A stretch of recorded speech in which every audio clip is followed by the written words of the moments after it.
मैं आपको Steve jobs का किस्सा सुनाता हूँ। मैं हमेशा कहता हूँ, अगर आपको जीवन के सत्य समझना है तो एक प्रकृति की तरफ देखो और एक जितने लोग सफल हुए हैं, बड़े हुए हैं, महान हुए हैं, उनका जीवन पढ़ो। सत्य आपको समझ में आ जाएगा। स्टीव जॉब्स बड़े शैतान थे और छोटी सी उम्र में इतनी शैतानी कि कभी टीचर के स्टूल के नीचे बम फोड़ दे, कभी जिंदा सांप छोड़ दे क्लास में। बड़ी धाक हो गई, स्कूल में हो ही जाती है। तो एक नई टीचर हिल, 4th स्टैंडर्ड की बात है सिर्फ, स्टीव जॉब्स की टीचर बन के आई। उसने स्टीव जॉब्स की शैतानी के अनेक किस्से सुन रखे थे, तो बड़ी डरी हुई थी। तो उसने दिमाग लगाया, बोले लड़का पढ़ता तो है नहीं और शैतानी ज्यादा करता है, मुझे परेशान कर देगा। तो उसने पहले दिन ही स्टीव को पकड़ा, बोले देखो तुम अगर मैथ्स में ऐसा करोगे तो तुमको ये कैंडी दूंगी, तुम इसमें ऐसा करोगे तो ये इनाम दूंगी, लेकिन तुम कर नहीं सकते। स्टीव को बात जज गई, क्या बात करती हो, नहीं कर सकता। शैतानी से दिमाग हटा के स्टीव जॉब्स का दिमाग पढ़ाई में लग गया। अब पढ़ाई में लग गया तो डिस्टिंक्शन में पास हुआ 4th क्लास में। अच्छी बात है, स्कूल वाले एकदम खुश, तो सीधा 6th स्टैंडर्ड में प्रमोशन दे दिया। चलो अच्छी बात हो गई, लेकिन यहीं आकर एक फसावट हो गई।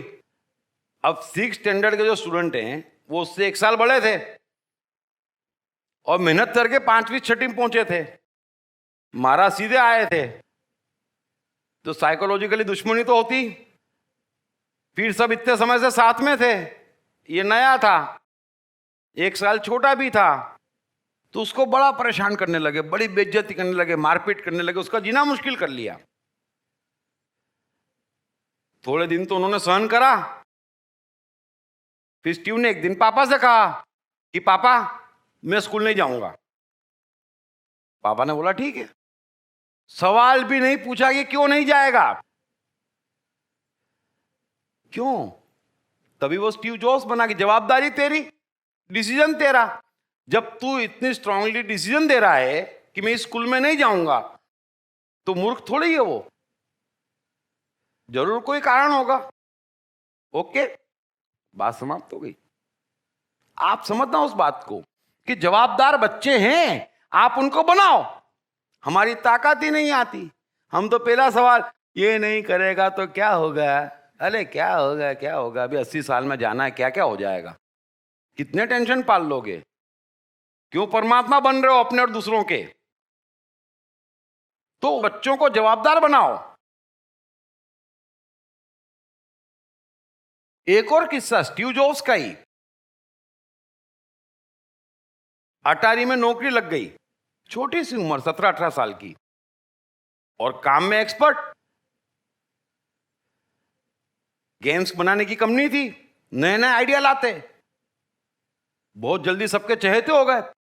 हायर मैनेजमेंट से डायरेक्ट अप्रोच हो जाए ऐसी उनकी पोजीशन हो गई।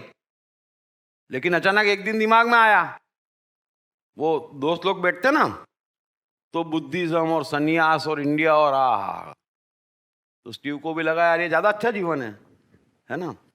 तो सीधे पापा से, जा रहा हूं, जा, क्योंकि उसकी इच्छा हुई, जा रहा हूं, नौकरी छोड़ के अटारी की, जा। इंडिया आए, घूमे 6 महीने, सबकी बात सुनी, बीमार हो गए, मरियल हो गए, वो भूखो रखे, उपवास करवाए, अरे बोले तो फंस गए, वापस चले गए। अटारी वालों ने तुरंत स्वागत करा, लेकिन आप समझो वो खुद आए तो खुद गए, आप ना आने देते तो जीवन भर पिताजी झगड़ा करते, अटारी में मन न लगता और बोलते मैं सुखी होने जा रहा था, तुमने दुखी करा, जाना जा, खुद आएगा। कोई मरना नहीं चाहता यहां, सब जीना चाहते हैं, सब बढ़ना चाहते हैं, आप एडवाइस दे दो, गुलाम क्यों बनाते। तो मैं आपसे 2 चीज कह रहा हूं, प्रकृति की ओर से मनुष्य पूर्ण स्वतंत्र है, इतनी भी गुलामी उसको नहीं है। और जो स्वतंत्र है वो मस्ती में है, वो आनंद में है, वो उड़ता पक्षी, वो तैरती मछली है। तो सवाल ये कि हम इस कदर गुलाम बन कैसे गए? कभी सोचना कि गुलामी की साइकोलॉजी क्या है? कि हम स्वतंत्र हैं तो जवाबदारी हमारी है, लेकिन हम जवाबदारी उठाने से हटते, जिसकी जवाबदारी उसको उठाने देते नहीं और गुलामी ओढ़ते। बड़े गहरे से समझ लेना, अगर जवाबदारी किसी और की है तो उस पर डिपेंडेंसी आ गई। अगर किसी की डिपेंडेंसी आपके जीवन में तो उसका डिक्टेशन आ जाता और आप गुलाम हो जाते। बड़ी सिंपल प्रोसीजर है। हम स्वतंत्र, जवाबदारी हमारी, लेकिन नहीं उठाते, दूसरों को सौंपते, डिपेंडेंसी आती, वो डिक्टेशन करवाता, हमको मानना पड़ता। ये सारी गुलामी की जड़ है। क्या है ब्रह्मांड की सबसे रहस्यमय शक्ति, आत्मा का रहस्य? इस पर से पहली बार पर्दा उठाते हैं बेस्ट सेलिंग लेखक दीप त्रिवेदी अपनी नई किताब आप और आपका आत्मा में।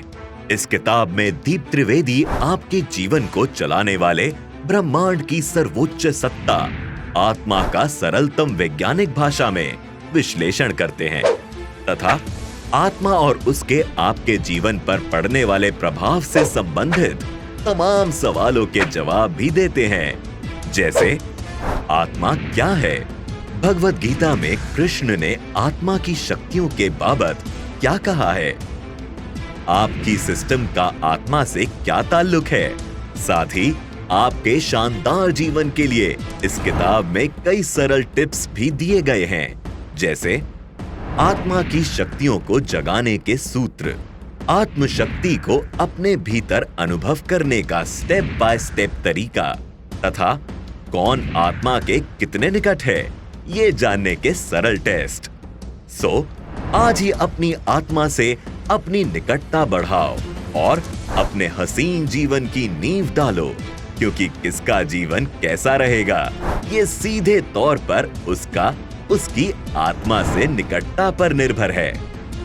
ये किताब अंग्रेजी में the black book of soul, Hindi में आप और आपका आत्मा, मराठी में तुम्ही आणि तुमसा आत्मा तथा गुजराती में तमे अणे तमारो आत्मा के नाम से सभी प्रमुख बुक स्टोर्स और ई-कॉमर्स साइट्स पर उपलब्ध है।